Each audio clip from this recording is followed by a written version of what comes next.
you can cut this meat with a spoon. It literally just falls apart. See that? Just falls apart. And it just literally melts in your mouth.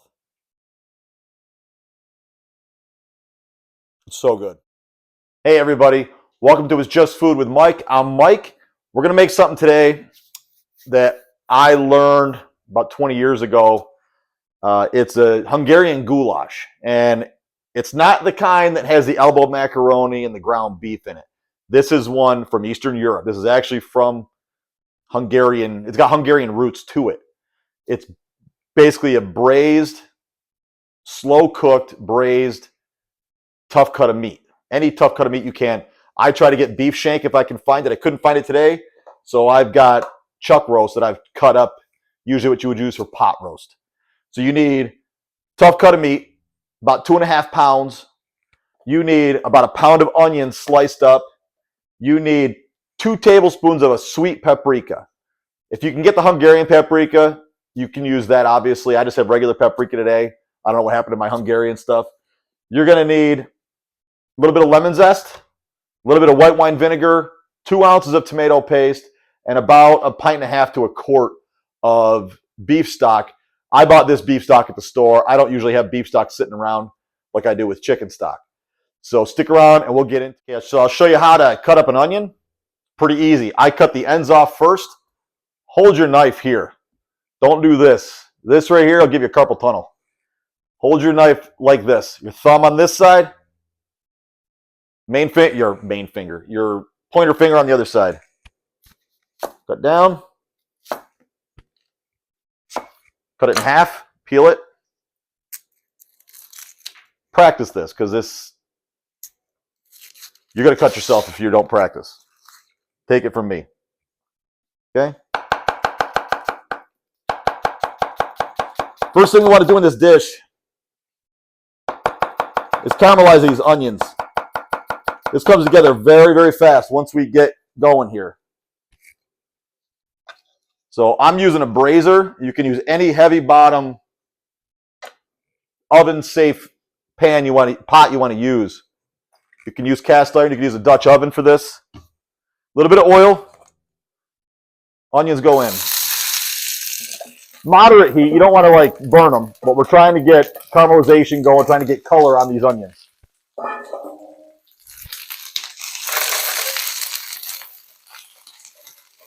This usually takes 5 to 10 minutes for this part, and then the rest of it's all very quick. Comes together very fast. These will cook down quite a bit. You'll see. You see where they are now. You'll see where they are once the temperature gets up there and they start cooking down a bit. This is where we want it to be right here. You don't have to get it too dark. Okay. So now we're going to add tomato paste, about 2 ounces or so. Drop it right in there. That's good. A little more. That's what's going to give it its consistency once we get this going. I'm going to add about 2 ounces of white wine vinegar. Stir that up a little bit. We want to start getting that going and getting that fond off the bottom. That is all from the onions. We want to bring that up. Okay, we're going to let this go till it gets almost dry. Now I'm going to add, I've got half a teaspoon of marjoram, 2 tablespoons of paprika, and a half teaspoon of salt. Sorry. I'm going to add probably more salt at the end. I've also got 3 cloves of garlic here, if I could speak. I'm just going to cut them in half. This is going to go for a couple of hours, so we don't need them to be cut really small. Okay? Stir that, mix that all up. The color comes from the paprika. The consistency comes from the tomato paste. Now I'm going to add 1.5 pints of that beef stock.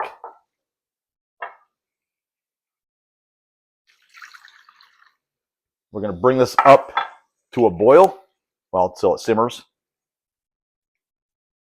Make sure that's all incorporated in there. I'm going to add some lemon zest. I use a microplane for that.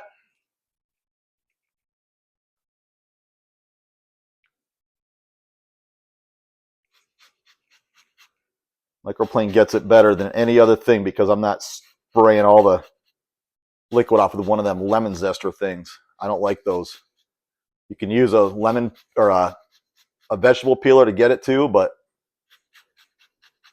this I think is just superior.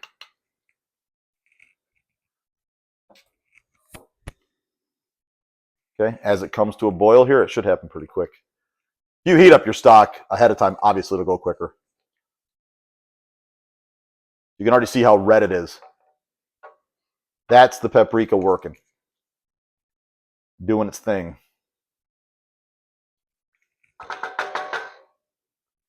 Okay, I have in this bowl here a little more than, I got almost 3 pounds, but 2.5 to 3 pounds of chuck roast that I trimmed a bit.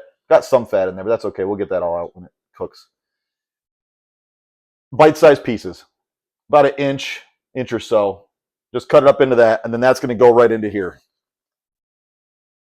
Spread it around. Once it's up to a full, comes back up to a full boil, I'm going to cover this and put it in the oven. I got it set to 350 degrees.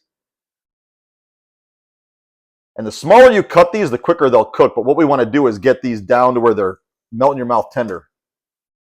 You can do these in a crock pot if you want. Do all of this. Cook the onions off. Throw them in the crock pot with the stock when it's hot and the spices and everything. And let it go low and slow for as long as you want. That would be awesome.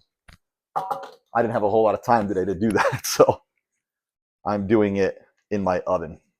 Like I said, 350. It's going to go for at least an hour and a half, probably closer to 2 hours, just until this is tender. We're going to serve this with egg noodles. You could serve it with potatoes, whether they're mashed or however you want to do them. Okay? So it's coming to a boil, so then all I'm going to do, cover it up, put it in the oven. All right.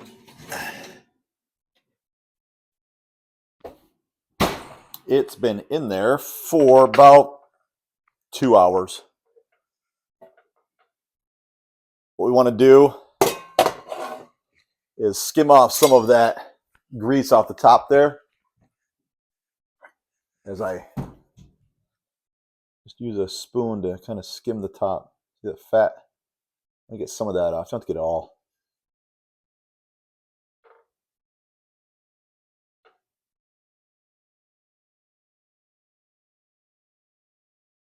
And here. And then I'm going to bring this up to a boil and throw some cornstarch in there just to thicken it up a little bit. I like it a little bit thicker. You don't have to, but I like a little more consistency when I'm doing it. Well, that's good for now. Turn this on, get it boiling. Cornstarch will not work if it's not boiling. So you need to get it. There we go.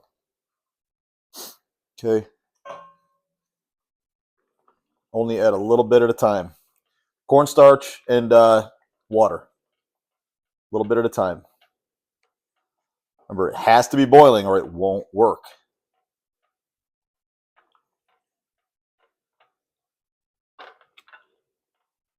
I just do a little bit at a time. I don't want it super thick. I want it a little bit thicker than what it was.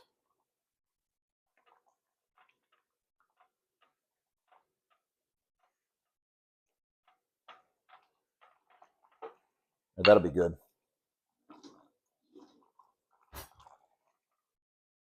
Okay. Turn the heat off now. And now we taste. My wife and I went to a restaurant last night.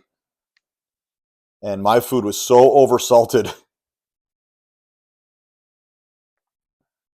Needs a little salt.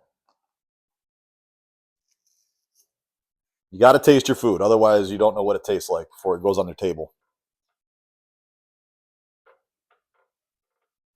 I'm going to put a little bit of cracked black pepper in there too, because I like it. Now, at this stage, you can put a little bit of sour cream in here if you want. I like to put mine on the side. Really good flavor. And this meat is melting your mouth. You'll see in a minute here. So now we plate. I have buttered egg noodles here. You can use mashed potatoes, any kind of potatoes you want. You can use French fries if you want. You can use rice. I like buttered egg noodles for this. Nothing fancy, guys. I'm not trying to be fancy with this at all. This is a rustic dish. Easy to prepare. And look at this consistency on here as I get it all over everything. You got onions and meat. I want you to see how tender this meat is. Hold on a second here. Let me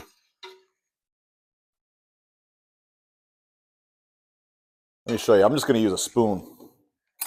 You can cut this meat with a spoon. It literally just falls apart.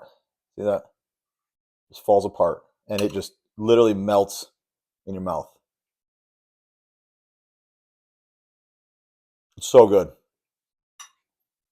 You got to try this. For the last part of this, I like to put a little bit of sour cream on top. Some people put that right in their sauce and mix it in. I don't like to do that. This lets you get a little bit of fresh cream. You could put herbs on here if you want. You don't need to. Well, guys, that's the video. I grew up eating goulash that, like I said, was elbow macaroni and ground meat with like some sort of a tomato sauce. And it was good. But when I learned that this was real goulash, it's pretty much all I make for goulash. I don't even make that other stuff for my family. I make this. It's absolutely delicious. And you see how easy it is and how quickly it comes together. Really, if you've got all the stuff prepared, it's actually very quick.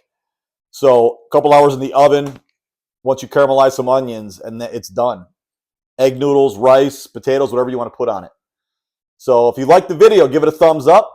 Subscribe if you haven't subscribed yet. I'm looking for more subscribers. Hit the notification bell. And then go into your settings and go to your iPhone settings specifically if you really want to get notified.